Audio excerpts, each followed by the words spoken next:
जय श्री कृष्ण। अब पहले स्कंद का 17वां अध्याय शुरू करते हैं। सूत जी बोले, हे सौनकादि ऋषियों, जिस समय का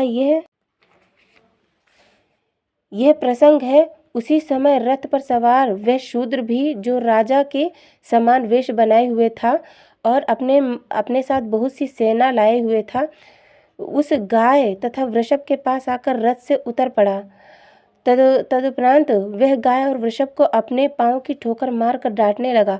उसके भयंकर रूप को देखकर वे दोनों बहुत डरे और उस समय गाय डकार कर रुदन करने लगी तथा वृषभ ने डर कर मलमूत्र कर दिया। उस अत्याचार को राजा परीक्षित से नहीं देखा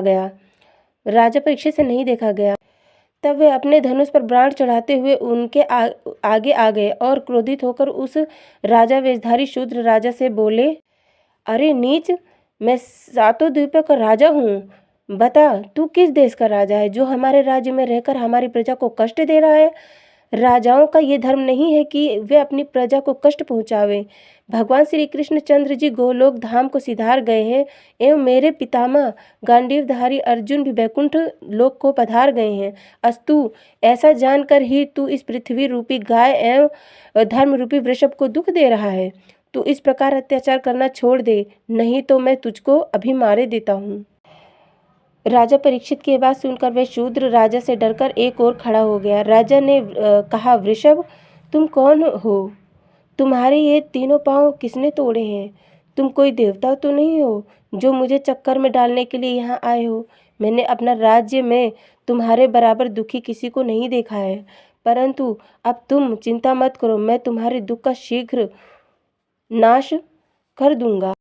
वृषभ को इस प्रकार समझाकर राजा परीक्षित गाय से बोले, हे गौ माता, तुम रो मत, मैं अत्याचारी एवं पापियों को अवश्य दंड दूंगा, क्योंकि जिस राजा के राज्य में प्रजा दुख पाती है उसकी कीर्ति नष्ट हो जाती है, आयु क्षीण हो जाती है, ज्ञान जाता रहता है और परलोक बिगड़ जाता है।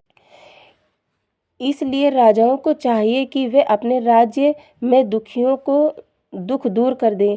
जो राजा इस धर्म को धारण करता है उसे फिर किसी तरह का जप तप करने की आवश्यकता नहीं रह जाती। यह विचार कर अब मैं संसारी जीवों के दुख देने वाले इस शूद्र राजा को मार डालूंगा। पृथ्वी से इतनी बात कहकर राजा परीक्षित ने बैल से फिर पूछा, तुम्हारे पांव किसने तोड़े हैं? मैं उसके हाथ कटवा दूंगा। मैं भगवान श्री कृष्ण चंद्र महाराज का दास हूँ। यदि तुम्हारा दुख दूर नहीं करूंगा तो मेरे वंश को दोष लगेगा। यदि कोई देवता भी मेरे राज्य में आकर किसी को दुख पहुंचाना चाहे तो मैं उसे अभी मार सकता हूँ।